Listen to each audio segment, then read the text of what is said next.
My fiancée left my daughter home alone while taking her own kids out for dinner and mini-golf, then got angry when I confronted her about it. I returned the ring after my daughter finally told me the truth. I never thought I'd be posting here, but the past few months have completely turned my life upside down. For background, I'm Dave, 39M, a single dad to Dorothy, 10F. Dorothy's mom walked out when she was just 3 years old and never looked back. No calls, no cards, nothing. My former mother-in-law, Carol, has been a huge help in raising Dorothy. She lives about 15 minutes away and has always stepped in when I needed childcare. 4 years ago, I met Michelle, 37F. She has 2 daughters, Emma, 15F, and Zoe, 12F, from a previous marriage. Michelle shares custody with her father through an unusual arrangement where she has them from January through June, and he has them the rest of the year. When we first started dating, Michelle was great with Dorothy. She filled that mother figure role that had been missing. Dorothy took to her right away, and for over 3 years, everything seemed perfect. Michelle and her daughters moved into my house this past September. It's a 3-bedroom place, not huge, but comfortable. Dorothy has had her own room since she was little. I've tried to keep things stable for her, especially since her mom left. She's always been a homebody, spending time either with me or Carol. Until recently, she'd never been left alone for more than an hour, and even that was rare, usually just quick trips to the store during daylight hours. The problem started in November, about 2 months after Michelle and her girls moved in. Michelle approached me about bedroom arrangements. She wanted her oldest daughter Emma to have her own room, which would mean Dorothy would need to share with Zoe. Michelle argued that since Emma was older and only lived with us half the year, she deserved her own space. I didn't agree. Dorothy had always had her own room in this house. This was her safe space, her territory. My gut told me that making her give up her room and share with someone she barely knew would make her feel pushed aside in her own home. I tried explaining this to Michelle, but she didn't seem to understand why I was being difficult about it. We eventually dropped the subject, but I could tell it was still bothering Michelle. Things were tense for a few weeks, but seemed to settle down as we got into the holiday season. Last weekend changed everything. I got called into work unexpectedly for a 12-hour shift on Saturday. This happens occasionally. I work in emergency maintenance at an industrial facility, and when something breaks down, I have to go in. Usually, when this happens, Dorothy goes to Carol's house. But this time, Michelle assured me she would take care of Dorothy, so I didn't call Carol. When I got home around 9:30 p.m., I found Dorothy sitting alone in the living room, watching TV. She was still in her pajamas from that morning. When I asked her how her day was, she just shrugged. That's when I noticed the takeout bag on the coffee table in front of her. The container inside was completely cold. I asked Dorothy where Michelle and the girls were. She said they went out and told her they'd bring dinner home. When I asked more questions, I learned that they had gone out to eat at a restaurant and then to play mini-golf. They had left Dorothy home alone for at least 5 hours. I waited up for Michelle to get home. When she arrived around 10:15 p.m. with her daughters, I asked to speak with her privately. I told her I thought it was extremely rude to exclude Dorothy from a family outing, especially when I wasn't home. Michelle immediately got defensive. She fixated on the food being cold, saying Dorothy could have heated it up herself and that she hadn't expected her to eat it cold. When I kept pushing about why she left Dorothy out, Michelle turned it around on me. She asked why it was okay for me to go places with just Dorothy. I explained that in the months since her daughters had moved in, my outings with just Dorothy had been grocery shopping and one visit to the vet for Dorothy's cat. These were necessities, not fun family activities like dinner and mini-golf. The argument ended with both of us frustrated and nothing resolved. I slept in the guest room that night. The following week was uncomfortable. Michelle and I barely spoke beyond what was necessary for household functioning. The girls picked up on the tension, but we tried to keep things civil in front of them. Then Friday came. Michelle was taking Emma and Zoe to the dentist for their 6-month checkups. As they were heading out the door, Michelle made a comment about hoping this didn't offend Dorothy too. The sarcasm in her voice was unmistakable. I lost my temper. I called her behavior childish and inappropriate. She fired back that I was being ridiculous about the whole situation. We both said things we shouldn't have. Later that evening, after the girls were in bed, Michelle brought it up again. She said I was being completely unreasonable for arguing about her taking her kids out. She explained that since she only gets to see her daughters for 6 months of the year, she wanted special time alone with them. She accused me of not understanding the difficulties of shared custody. Michelle then said something that really got to me. She claimed that her kids might feel alienated from their own mother if they couldn't enjoy time alone with her. She added that because of the age gap between Dorothy and Emma, there would be many times when Dorothy would naturally be excluded from activities. I told her I understood wanting alone time with her kids, but suggested we could plan separate activities on the same day so no one felt left out. I also made it clear that if she expected our relationship to work, she needed to treat Dorothy as one of her own. Michelle dismissed my concerns entirely. She said I was missing her point because I'd never dealt with shared custody. She insisted that calling her out for spending time with her kids was a jerk move on my part. What bothers me most about the whole situation isn't that Michelle wanted alone time with her daughters. Before we lived together, she would take them to amusement parks, water parks, and other activities. Sometimes Dorothy and I would join them, sometimes not. That was fine then, We were two separate households. And when her girls were with their dad, Michelle, Dorothy, and I would do things together, with occasional date nights when Dorothy stayed with Carol. But now we're supposed to be one family under one roof. What really got to me was that Michelle chose a weekend when I was working to exclude Dorothy. There will be plenty of weekends between now and June when I'm home and could take Dorothy out or stay with her while Michelle does something with her girls. The timing feels deliberate. And why didn't anyone tell Dorothy about the mini-golf? She only knew they were bringing food home. It feels like Michelle was trying to hide the full extent of the outing from her, which makes me question her intentions. The more I think about it, the more concerned I become about Michelle's treatment of Dorothy. If she's capable of this kind of behavior when I'm not around, what else might happen? I can't have someone in my house who treats my daughter like an afterthought. I need advice. Am I overreacting here? Is it unreasonable to expect Michelle to include Dorothy in family activities now that we're all living together? Or should I be concerned about this pattern of behavior? Update 1. It's been 3 weeks since my original post, and things have gotten worse instead of better. Thank you to everyone who commented and offered advice. Reading through your responses helped me realize I wasn't overreacting. If anything, I might have been too patient with the situation. The day after my post, Michelle and I tried to have a calm conversation about the issues between us. I explained again why I was upset about her leaving Dorothy home alone and excluding her from the family outing. I thought we were making progress when Michelle acknowledged that she could have handled the situation differently. But then she quickly followed it up by saying she still felt justified in wanting special time with just her daughters. I suggested again that we could coordinate separate activities on the same days, so everyone could have their special time without anyone feeling excluded. Michelle seemed reluctant but agreed to try it. The following weekend, I planned to take Dorothy to the Science Museum. She'd been wanting to see the new dinosaur exhibit. I told Michelle about our plans 3 days in advance, suggesting she might want to do something special with Emma and Zoe that day. She said she'd think about it. The morning of our museum trip, I went to wake Dorothy up and found her already awake, crying into her pillow. When I asked what was wrong, she showed me texts from her friend across the street. The friend had seen Michelle and her daughters at the mall yesterday afternoon. They'd gone shopping and to the movies. Michelle hadn't mentioned this outing to me or Dorothy.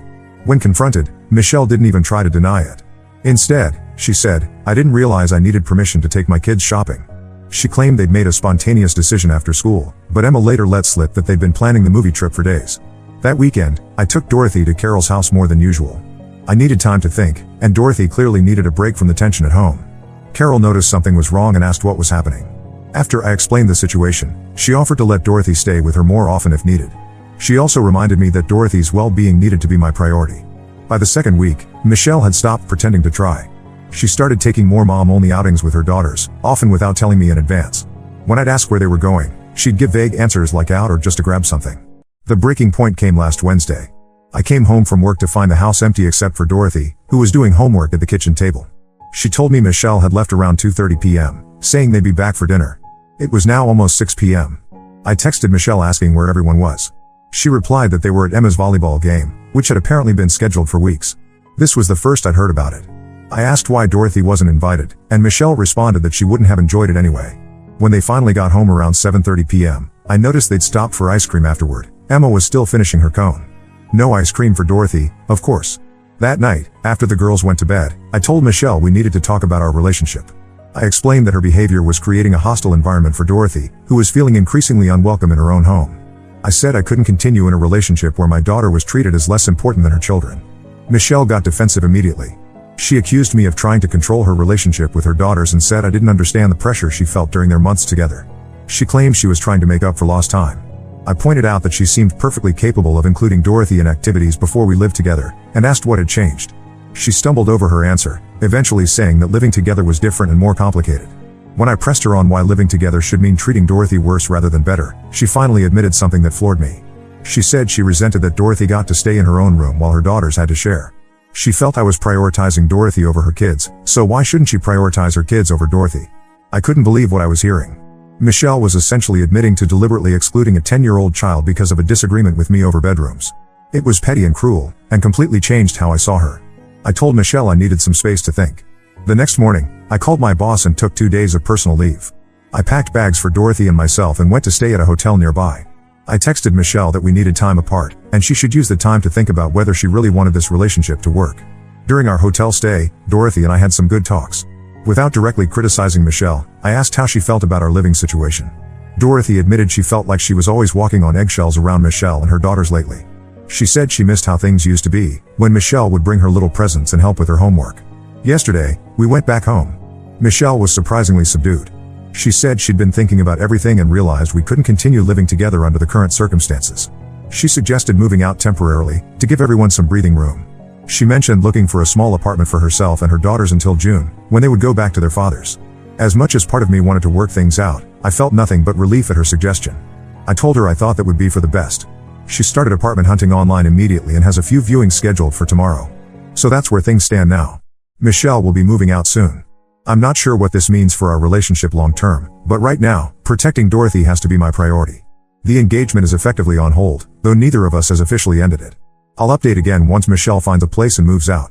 Thank you again for all your support and advice. Update 2. It's been another month, and as promised, I'm back with an update. Michelle moved out 3 weeks ago, finding a 2-bedroom apartment about 20 minutes away. Emma and Zoe are sharing a room there, ironically enough. The move itself was tense but civil. I took Dorothy to Carol's house for the day to spare her from any potential drama. Michelle had arranged for a few friends to help remove the essentials, and I assisted with some of the heavier furniture. By evening, they were settled enough for their first night in the new place. Since then, our communication has been minimal, mostly text messages about practical matters like mail that arrives for her or coordinating times when she could pick up additional belongings. Michelle suggested that once things calmed down, we could try dating again, living separately but maintaining our relationship. I told her I needed more time to think about it. 2 weeks after the move, Michelle asked if Dorothy could come over for dinner with them on Friday night. I was hesitant but didn't want to stand in the way if Dorothy wanted to go. When I asked Dorothy about it, she surprised me by saying she didn't want to go. She said it felt weird now. I respected her decision and told Michelle that Dorothy wasn't up for it yet. Michelle didn't take the news well. She sent me a long text about how she was trying to make amends and I wasn't meeting her halfway. She accused me of turning Dorothy against her and her daughters. I didn't respond immediately, needing time to cool down before replying. Before I could respond, something unexpected happened. Carol called me, sounding concerned. She asked if I knew about the conversation Michelle had with Dorothy last month, shortly after the mini-golf incident. When I said I didn't, Carol explained that Dorothy had only just told her about it. According to Dorothy, Michelle had pulled her aside one morning while I was in the shower and told her that she needed to understand that blood comes first. Michelle apparently explained to Dorothy that when her daughters were staying with them, they would be her priority, and that was just how families worked. She told Dorothy that she wasn't trying to be mean, but Dorothy needed to grow up and stop expecting to be included in everything. Dorothy hadn't told me about this conversation because Michelle had specifically asked her not to, saying it would just cause problems between the adults and make things worse for everyone. She told Dorothy that sometimes girls need to have girl secrets. I was stunned. This conversation had happened weeks before the dentist comment that sparked our big argument. Michelle had been deliberately setting expectations with Dorothy behind my back, preparing her to accept being treated as less important than her daughters. I called Michelle and asked her about the conversation. At first, she denied it happened, but when I pressed her on the specific details Dorothy had shared, her story changed. She admitted to having a little chat with Dorothy but claimed I was blowing it out of proportion. She said she was just trying to help Dorothy understand the complications of blended families. I ended the call after telling her I needed to rethink everything about our relationship. The next day, I went to her apartment when the girls were at school. I returned her engagement ring and told her I couldn't marry someone who would treat my daughter that way. Michelle cried and apologized, saying she'd been overwhelmed by the changes and hadn't handled things well. She asked for another chance. I stood firm. I explained that her deliberate manipulation of Dorothy, a child who had already lost one mother figure, was something I couldn't overlook. I told her I wished her well but that our relationship was over. As I was leaving, Michelle's demeanor changed dramatically. She said I'd regret this decision, that I was throwing away a good thing over nothing. She claimed no other woman would put up with a man who always put his daughter first. I didn't engage with her anger. I simply said goodbye and left. When I got home, I found Emma had texted Dorothy asking if she hated them now. This broke my heart. The kids were caught in the middle of adult problems. I helped Dorothy craft a response saying she didn't hate anyone, but needed some time. I also suggested that maybe they could still be friends at school. They attend different schools but participate in some of the same district-wide activities. That evening, I sat down with Dorothy and had an honest conversation about what had happened. I explained that Michelle and I wouldn't be getting married, and they wouldn't be moving back in with us. Dorothy seemed relieved but also sad. She asked if she'd still get to see Emma and Zoe sometimes. I told her we'd figure something out, but it would be different now. The past week has been quiet. We're slowly settling back into our routine as a family of two. Dorothy seems more relaxed, laughing more and inviting friends over again, something she had stopped doing when tensions were high at home. As for me, I'm processing a mixture of emotions. Disappointment that the relationship I thought had so much potential turned out this way. Anger at how Michelle treated Dorothy. Relief that I discovered this side of Michelle before we got married. And gratitude for those who encouraged me to stand up for my daughter. Update 3, it's been half a year since my last update, and I've been hesitant to post again because I wasn't sure if there was anything worth sharing. Life has largely returned to normal for Dorothy and me, but recent events prompted me to write this final update. After ending things with Michelle, I focused entirely on rebuilding stability for Dorothy. We redecorated her room, something she'd been asking to do for ages, got back into our old routines, and spent more quality time together. Carol continued to be a steady presence in our lives, often joining us for Sunday dinners. In late June, Emma and Zoe returned to their father's house as scheduled.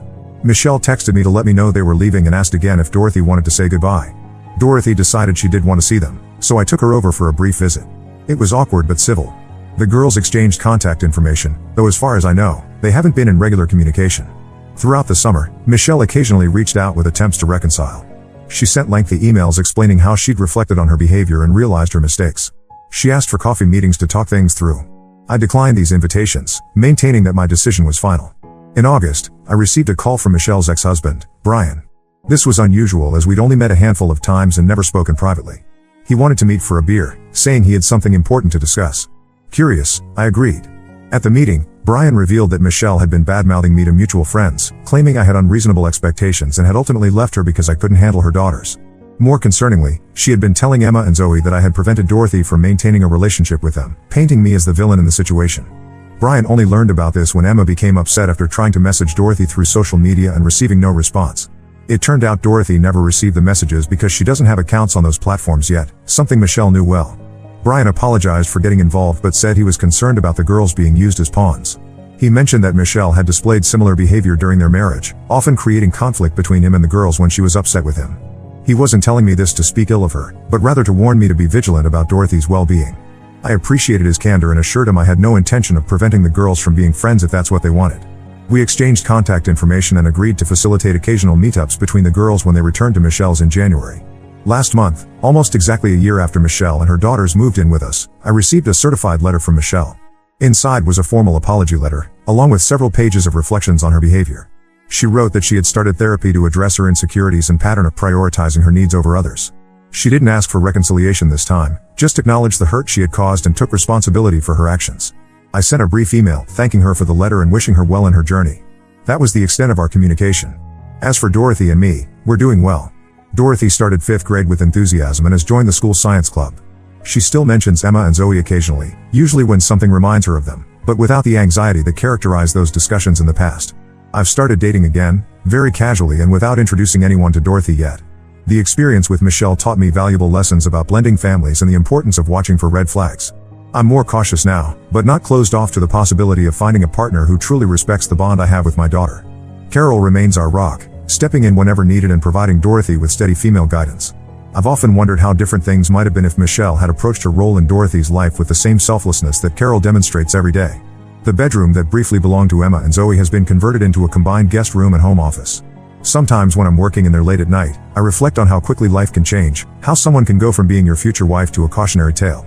If there's one thing I've learned from this experience, it's that you can't compromise when it comes to your child's emotional safety. No relationship is worth watching your kid shrink into the background, feeling unwelcome in their own home. To everyone who encouraged me to stand my ground, thank you. Your support helped me make one of the hardest but most necessary decisions of my life. Dorothy deserves to grow up knowing she's a priority, not an inconvenience to be managed or excluded. And I deserve a partner who understands that Dorothy and I are a package deal, not just when it's convenient, but always. Now let's move to the next story. Story 2. My ex-wife begged me for money, then stole my grandmother's antique watch. I pressed charges. The court case revealed a shocking truth. I, Sam, 32M, recently found myself in a difficult situation with my ex-wife Megan, 30F. We were married for 5 years before divorcing 2 years ago. Our story began in college, where we met during an art history class. I was a computer science major, and Megan was studying fine arts. We bonded over our shared love for mixing technology and art, often discussing how we could blend our fields in the future. After graduation, I landed a job as a junior software engineer at a tech startup, while Megan pursued her passion for painting. We got married a year later in a small ceremony surrounded by our closest friends and family. The early years of our marriage were filled with excitement and dreams. We'd spend weekends exploring art galleries, with Megan explaining the nuances of different painting techniques, and evenings where I'd show her the basics of coding, imagining a future where we'd collaborate on digital art projects. Megan started a small online business selling her paintings. It wasn't very profitable, but she was passionate about it. I supported her dream and covered most of our expenses. We bought a cozy house in the suburbs, envisioning it filled with both art and technology, her paintings on the walls and my gadgets in every corner.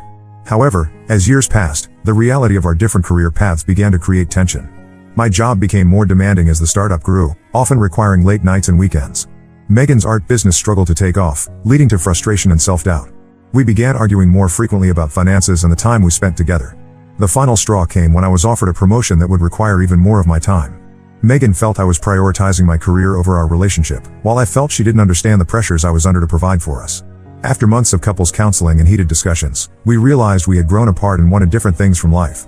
We decided to divorce, agreeing it was better to end things amicably than to grow resentful of each other. The divorce wasn't pleasant, but it wasn't terrible either. We both agreed it wasn't working and decided to part ways. We split our assets fairly, with Megan keeping the house we bought together. I agreed to this as I felt bad about her unstable income, and me moving out to an apartment closer to my office. After the divorce, I threw myself into my work. I got the promotion I had been eyeing and my career was going well. I also started exploring new hobbies, joining a local hiking group and taking up photography. It was during one of these hikes that I met Alexis, 29F, a wildlife biologist. We hit it off immediately, bonding over our love for nature and technology. We've been dating for about 6 months now, and things are going great. Megan, on the other hand, continued with her art business and took up a part-time job at a local art gallery to supplement her income. We didn't keep in touch much after the divorce, only communicating when necessary about house-related issues or to exchange pleasantries on birthdays. Last month, Megan called me out of the blue. Her voice sounded strained as she explained that she had lost her part-time job at the art gallery due to budget cuts. Her online business wasn't doing well either, with sales dropping significantly in recent months. She was struggling to pay the mortgage and asked if I could help her out financially for a few months until she found another job. I was taken aback by her request. We hadn't spoken much since the divorce, and I felt it wasn't my responsibility to support her anymore. I politely declined, suggesting she could sell the house and move to a smaller apartment if she was struggling. I even offered to help her find a realtor if she decided to go that route. Megan's response caught me off guard. Her voice rose as she accused me of being heartless. She reminded me of how she had supported me emotionally when I was struggling with work stress during our marriage. She recounted nights when she had stayed up late to listen to me vent about difficult projects or unreasonable clients. She mentioned how she had always believed in my potential and encouraged me to go for promotions, even when I doubted myself. She said she thought we could still be friends and help each other out. Her words brought back memories of the good times we had shared, making me question my decision for a moment. But I quickly reminded myself that we were no longer together, and our lives had taken different paths. I stood my ground and told her that while I appreciated her past support, we were no longer together, and I wasn't comfortable providing financial assistance. I suggested she could look into government assistance programs or ask her family for help. I knew her parents were well off and could probably help if she explained her situation to them. This made Megan even angrier. She started bringing up old issues from our marriage, saying I never truly valued her contributions to our relationship. She accused me of always prioritizing my career over her dreams, saying I had never given her art the respect it deserved. She said I was selfish for not helping her when I was doing well financially, especially since she had sacrificed years of her career to support mine. Her words stung, bringing back memories of our past arguments. I found myself getting defensive, reminding her that I had always supported her art financially, even when it wasn't profitable. I pointed out that I had never asked her to sacrifice her career for mine, and that I had always encouraged her to pursue her passions. The conversation was quickly spiraling into a heated argument reminiscent of our worst days together. I realized this wasn't productive for either of us and decided to end the call. I told Megan I was sorry she was going through a tough time, but I couldn't help her financially. I wished her luck and hung up, feeling a mix of guilt, anger, and sadness. Since that call, I've been replaying the conversation in my mind, wondering if I made the right decision. Some of our mutual friends have reached out, saying I should help Megan as she's going through a tough time. They think I'm being too harsh, especially given our history together. One friend, Tom, 33M, was particularly vocal about it. He reminded me of the time when Megan had nursed me back to health when I had a severe bout of flu, taking time off from her gallery job to look after me. He said that Megan had always been there for me during our marriage, and it was unfair of me to turn my back on her now. These comments have made me question my decision. I can't help but remember the good times we shared, the late-night painting sessions where Megan would teach me brush techniques, the weekends we spent redecorating our house, the support she gave me when I was nervous about big presentations at work. But then I also remember the reasons why we got divorced. The arguments about money, the growing distance between us as we pursued different life paths, the resentment that had built up over years of misunderstandings and unmet expectations. I remind myself that we're no longer in each other's lives for a reason, and that it's not my responsibility to solve her financial problems. I've also been thinking about how this situation might affect my relationship with Alexis. I haven't told her about Megan's call yet, unsure of how she might react. Alexis knows I'm on good terms with Megan, but helping an ex-wife financially is a different matter altogether. So, Reddit, Ida for refusing to help my ex-wife financially after she lost her job? Am I being cold-hearted, or am I right in maintaining boundaries with my ex? I'm truly torn and could use some outside perspective on this situation. Update 1. It's been about a month since my original post, and a lot has happened. I want to thank everyone for their input. It really helped me gain perspective on the situation. After much thought, I decided to stick to my decision of not providing direct financial assistance to Megan. However, I did offer to help her in other ways. I reached out to her and suggested I could help her update her resume and even put her in touch with some contacts in the art world who might be able to offer her work. Megan initially refused my offer, still insisting that I should help her financially. But after a week of no contact, she called me back and reluctantly accepted my help with her job search. I spent a weekend helping her polish her resume and portfolio website. As we worked together, it felt like old times for a moment. We fell into an easy rhythm, with Megan explaining her recent art projects and me suggesting ways to present them professionally online. It reminded me of the early days of our relationship when we would brainstorm ideas for her art business. While updating her website, I noticed that some of her newer paintings had a darker, more abstract tone compared to her earlier work. When I asked about this change, Megan hesitated before explaining that her art had been influenced by her recent struggles. It was a poignant moment that made me realize how much she had been affected by recent events. I also reached out to a few friends who work in galleries and design firms. One of them, Lisa, 35F, agreed to interview Megan for a part-time position at her gallery. I remembered how Lisa and Megan had hit it off at one of our dinner parties years ago, bonding over their shared love for Impressionist art. I hoped this connection might give Megan an edge in the interview. However, things took an unexpected turn. While I was helping Megan with her resume, I noticed some discrepancies in her work history. She had listed a job at a prestigious gallery that I knew she had never worked at. When I questioned her about it, she got defensive and admitted she had embellished her resume a bit. I was shocked. This wasn't just a small exaggeration, it was a complete fabrication. I told her I couldn't in good conscience recommend her to my contacts with a fake resume. Megan exploded, accusing me of sabotaging her chances and going back on my word to help. The argument that followed brought back memories of our worst fights during our marriage. Megan accused me of never believing in her talent, saying that if I truly supported her, I would understand why she needed to enhance her resume. I tried to explain that lying on a resume was not only unethical but could seriously harm her career if discovered. But Megan wouldn't listen. As her voice rose, I found myself falling into old patterns, becoming defensive and raising my voice as well. It was like we had traveled back in time to the last days of our marriage, rehashing old arguments about career support and mutual understanding. Finally, Megan stormed out, saying she would find a way to manage without my holier-than-thou help. The slam of the door echoed in my apartment, leaving me standing there, feeling a mix of anger, disappointment, and concern. A few days later, I received a series of angry texts from Megan. She accused me of ruining her life, first by divorcing her and now by refusing to help when she needed it most. She even threatened to tell all our friends that I had cheated on her during our marriage, which is completely untrue. These messages brought back painful memories of the worst period of our divorce when rumors and accusations flew back and forth between our friend groups. I had thought we were past all that, and seeing Megan resort to such tactics again was deeply disappointing. I was stunned by her behavior. This wasn't the Megan I knew and had been married to. The Megan I remembered was kind, ethical, and passionate about her art. I began to wonder if there was more going on with her than just financial troubles. After some deliberation, I decided to reach out to Megan's sister, Lily, 28F, whom I had always been on good terms with. During our marriage, Lily had often acted as a mediator during our arguments, helping us see each other's perspectives. I hoped she might have some insight into Megan's current state of mind. When I called Lily, she sounded worried. She revealed some concerning information about Megan. Apparently, Megan had been struggling with some personal issues for a while now. She had lost her job at the art gallery not because of downsizing as she had told me, but because she had been caught stealing small items to sell online. Lily also mentioned that Megan had been behaving erratically lately, spending money recklessly and then panicking about finances. She had asked several family members for loans but refused to explain exactly what the money was for. Lily expressed concern that Megan might be dealing with some form of addiction or mental health issue, but so far, Megan had refused any suggestions of seeking professional help. This information put everything in a new light. While I still believe I made the right choice in not giving Megan money, I'm now worried about her well-being. The Megan that Lily described was a far cry from the woman I had married, the one who used to budget meticulously for art supplies and was always responsible with our shared finances. Lily and I agreed to keep an eye on the situation and encourage Megan to seek help if her behavior continues to be concerning. We reminisced about happier times, family holidays where Megan would sketch portraits of everyone, her excitement when she sold her first painting. It made the current situation feel even more tragic. I'm still processing all of this information and trying to figure out if there's anything else I should do. Part of me wants to reach out to Megan directly, to see if I can help her get the support she needs. But another part of me is hesitant, remembering how our last interaction ended and fearing that my involvement might make things worse. For now, I've decided to take a step back and let Lily take the lead in helping Megan. I've assured Lily that I'm here if she needs any support, but I think it's best if I maintain some distance given the complicated history between Megan and me. This whole situation has left me feeling emotionally drained. I've found myself reflecting on our marriage, wondering if there were signs I missed, things I could have done differently. It's a stark reminder of how life can change and how the people we once knew so well can become almost unrecognizable. I'll update again if anything significant happens. For now, I'm trying to focus on my own life while hoping that Megan gets the help she needs.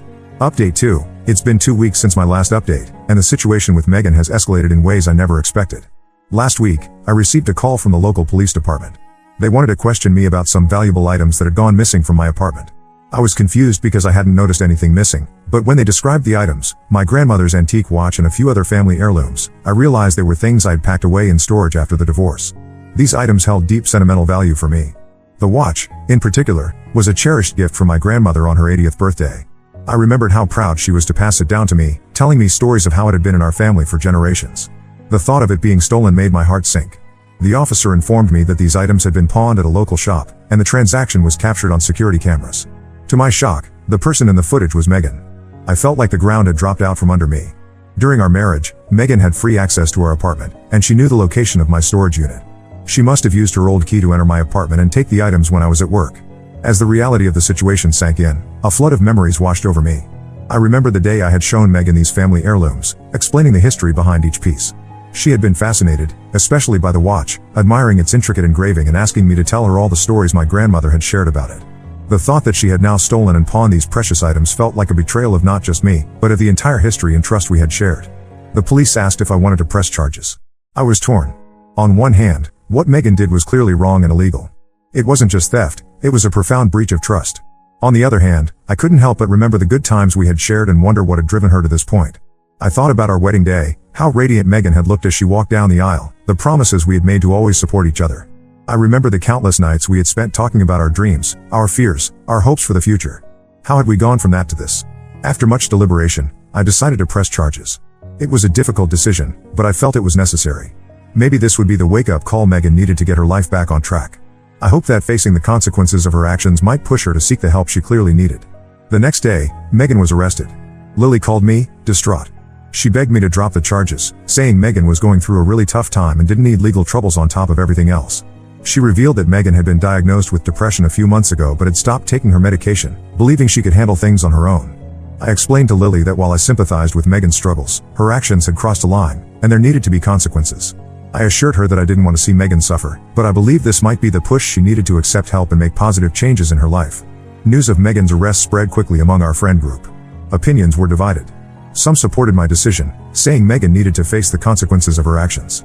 Others thought I was being too harsh and should have handled it privately. Tom, the friend who had previously urged me to help Megan financially, called me. He was upset, saying I had gone too far by involving the police. He reminded me of all the times Megan had been there for me, arguing that I owed her more compassion. His words made me question my decision again, bringing back memories of the good times in our marriage. On the other hand, my girlfriend Alexis has been incredibly supportive. When I told her what happened, she listened without judgment and helped me process my conflicting emotions. She pointed out that enabling Megan's behavior wouldn't truly help her in the long run. The whole situation has left me feeling drained and conflicted. I never imagined our post-divorce relationship would deteriorate to this point. I'm trying to remind myself that I'm not responsible for Megan's choices, but it's hard not to feel guilty. I've decided to take a step back from the whole situation for my own mental health. I've told Lily to keep me updated on any major developments, but otherwise, I'm trying to focus on my own life and healing from this ordeal. I'm scheduled to give my statement to the police next week. After that, I suppose the legal process will take its course. I'll update again if there are any significant developments. Update 3, it's been a month since my last update, and I wanted to share the latest developments in this complicated situation. The legal proceedings against Megan moved forward. She was charged with theft and breaking and entering. However, her lawyer managed to negotiate a plea deal. In exchange for pleading guilty, Megan would avoid jail time but would have to complete 200 hours of community service, attend mandatory counseling sessions, and pay restitution for the items she stole. During the court proceedings, some troubling information came to light. It turned out that Megan had developed a gambling problem over the past year. She had been frequenting online casinos and accrued significant debt. This explained her desperate need for money and her erratic behavior. Learning about Megan's addiction put things in a new perspective for me. While it didn't excuse her actions, it helped me understand the desperation that drove her to steal from me. I couldn't help but wonder if I had missed signs of this problem during our marriage, or if it had developed after our divorce. After the sentencing, Lily reached out to me. She thanked me for pressing charges, saying it was the wake-up call Megan needed. Apparently, Megan had finally agreed to enter a rehabilitation program for her gambling addiction. Lily seemed hopeful that this would be a turning point for Megan. I had mixed feelings about this news. On one hand, I was relieved that Megan was getting help. On the other hand, I felt a lingering sadness about how things had turned out between us. I found myself remembering the dreams we once shared, of building a life together, of supporting each other through thick and thin. It was hard to reconcile those memories with recent events. As for me, I've spent a lot of time reflecting on everything that's happened. While I still believe I made the right choices throughout this ordeal, I can't help but feel a mix of emotions, sadness for how things turned out, relief that it's over, and hope that Megan will get the help she needs. This experience has made me realize the importance of maintaining healthy boundaries, even with people we once cared deeply about. It's also reminded me of the unpredictable nature of life and relationships. I've decided to use this experience as a catalyst for positive change in my own life. I've started volunteering at a local community center, teaching basic computer skills to seniors. It's been a rewarding experience and has helped me gain perspective on my own problems. I've also taken steps to better secure my apartment and personal information. It's sad that I had to do this because of someone I once trusted completely, but it's a necessary precaution. My relationship with Alexis has grown stronger through this ordeal. Her unwavering support and understanding have been a source of comfort. We've had many deep conversations about trust, forgiveness, and the complexities of past relationships. These discussions have brought us closer and helped us build a stronger foundation for our future together. As for Megan, I wish her well in her recovery, but I've made it clear to both her and Lily that I need to maintain firm boundaries. Our paths have diverged, and while I hope she finds happiness and stability, that journey is hers to make. I did receive a letter from Megan recently. In it, she apologized for her actions and thanked me for pushing her to get help. She acknowledged the pain she had caused and expressed hope that someday I might forgive her. While I appreciated her words, I'm not ready to respond just yet. I need more time to process everything that's happened. This whole experience has been a stark reminder that life can take unexpected turns, and people can change in ways we never anticipated. It's taught me valuable lessons about setting boundaries, the importance of self-care, and the complex nature of forgiveness. I'm choosing to focus on the lessons learned and move forward with a sense of cautious optimism. While I can't change the past, I can use this experience to shape a better future for myself. Thank you to everyone who's followed this story and offered advice along the way. Your support has been invaluable during this challenging time. I hope my experience can serve as a cautionary tale about the importance of maintaining healthy boundaries and seeking help when needed.